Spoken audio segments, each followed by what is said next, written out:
We have 7 children. Our oldest is 22, and then it's 2 21s. Jonathan would have been 18 this year, Ellie's 16, Anna is 13, and Gabe is 9. He was known as the baby that smiled. I remember the next morning one of the nurses knocked on the door and said, "I want to come in and see the baby who smiles a lot." My brother Jonathan and I used to play with Legos. My brother Jonathan, he was really kind. He never really yelled at anyone. And he was always, had a jokes crack. It was always actually funny. We first noticed something was wrong. It was late July. We all came home, he sat down, and I noticed his leg was looked swollen, and we started talking about it, and we went to the emergency room at night because wow, this is really, doesn't look right. I believe they diagnosed him that Thursday. It wasn't even a full week. And then he actually started treatment, had the port put in and everything else, I think August 17th, because it was our anniversary. And that's how we started the 10 months of Ewing sarcoma treatment. The first time we heard his diagnosis and that he had cancer, we were just in disbelief. I mean, it was a shock. The next big shock was that the treatment that they were describing to us was something they had been doing since around the 1980s and has only had small changes in all those decades between then and now. And it was just shocking that we started asking those questions, like, well, why? I mean, we know there's lots of cancer research going on. You see it advertised everywhere, but we had no idea that it was all adult cancer research. And so, that's when we started learning about CancerFree Kids as Jonathan went through this journey. We knew how important the mission of CancerFree Kids is because of the lack of research support that is out there for children. Other kids have cancer, and your child has that chance to get it, but I think in our hearts you always think it'll be somebody else.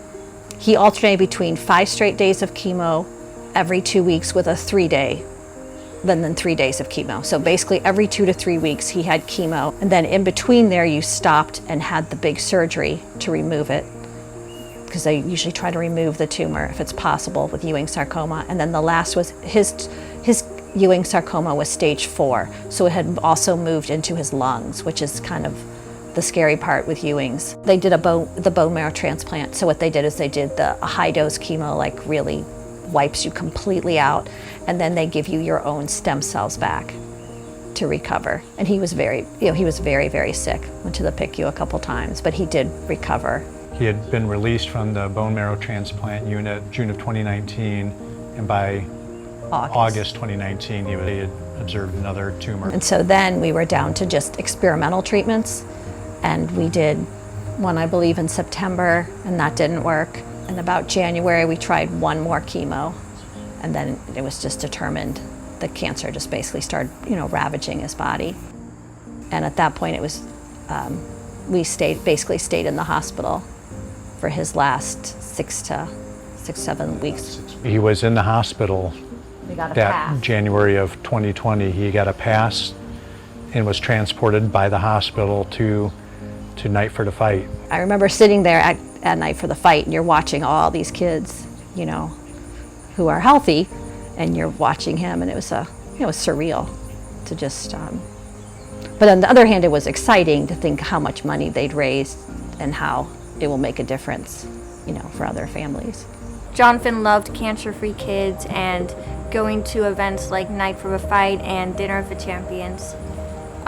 This last year, I've also been a part of volunteering and helping at Night for the Fight, and I had my own team for Night for the Fight. It feels really great to help CancerFree Kids because, you think of how it's what Jonathan would have wanted, and you're helping other families not have to go through the same thing that you had to.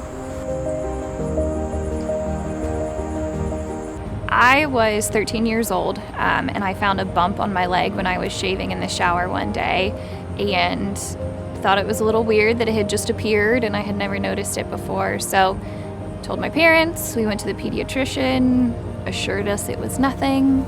But we did end up having it removed at Children's eventually, and when the pathology report came back, as inconclusive, that's when we kind of knew something was up. I was scared as a 13-year-old. I mean, I knew something was up. I was old enough to know that something wasn't right, but my parents were also still trying to protect me until they had all the answers. And I knew something was up, and they confirmed it for me after all of the testing was done that it was Ewing sarcoma, and that's kind of just when the snowball began. So when I was diagnosed, they wanted to start right away with chemotherapy. So I jumped into that 2 days after I was diagnosed, and I ended up having 14 total rounds of chemotherapy spread almost over a year. I was just under a year. And then halfway through, after my 7th chemotherapy, I had my surgery. The thought was that they wanted to kill everything off first and then remove it and then go back in and make sure anything else that might have been left over was for sure gone. So took about a year. It was a brutal year, but worth it, obviously. So I had scans done in April of 2007, about a year after my diagnosis, that cleared me of all chemo and treatments and had definitively said that the tumor was gone. So around then was when they used the word clear. They don't use the word remission for about 5 more years. So, but I have been cancer-free for 14 years, and I don't take a single bit of that for granted. That's huge. My doctors have always said that my chances of having a family naturally were a lot lower than other people my age. And so I've always been open to growing my family in whatever capacity that might look like. We're really, really fortunate that I was able to be pregnant and to have her, and that she's healthy and awesome. And yeah, that's huge. I think that any way that we can sort of figure out that big puzzle piece of the research that goes into finding a cure is crucial. And CancerFree Kids has really helped fill the void of the lack of funding for childhood cancers in specific, and them being able to raise the money and turn it over to researchers who know what they're doing and they can find a way and are chucking away at finding this cure. It's unbelievable the things that they're able to do with that.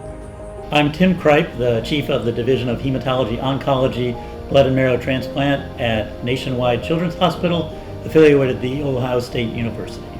Normally, we get our funding from the National Cancer Institute, but only about 4% of their budget goes to pediatric cancer. The other major sources of funding for adults with cancer are industry and major corporations, foundations, and not really a market for childhood cancer research. Kids have their entire lives ahead of them, and cancer robs that of them. And our therapies, we're making headway, but they're not perfect. They have lots of side effects, and for some kids, we still can't cure them. And that's where technology can really come and help, and we can give really leading edge and compassionate care through innovation.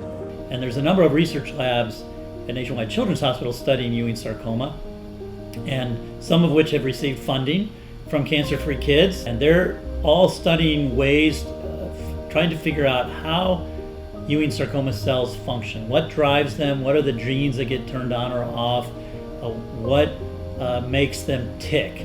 I think it's just crucial that people understand that organizations like CancerFree Kids give families so much hope. To know that there's people out there working towards this goal, to know that they're seen and that their story is being shared and told, that's crucial for people emotionally to just have that support and have that foundation to kind of lean on. Childhood cancer is something that we need to do a better job of as a society. We're measured by how well we take care of our most vulnerable. Our children are our most vulnerable, and children with cancer are even more vulnerable. We need to take that seriously and put a large amount of effort, money, time, investments into making sure that we can do what's best for the kids. That means developing new therapies, that means testing and launching new clinical trials, it means establishing new diagnostic tests, it means the whole gamut, and also getting things back to patients. So CancerFree Kids is a well-run organization that funnels money into the most promising projects at the earliest stages that might not otherwise get off the ground. And so it's a great cause, great organization. The main thing about Cancer-Free Kids is we're not just helping families get through cancer.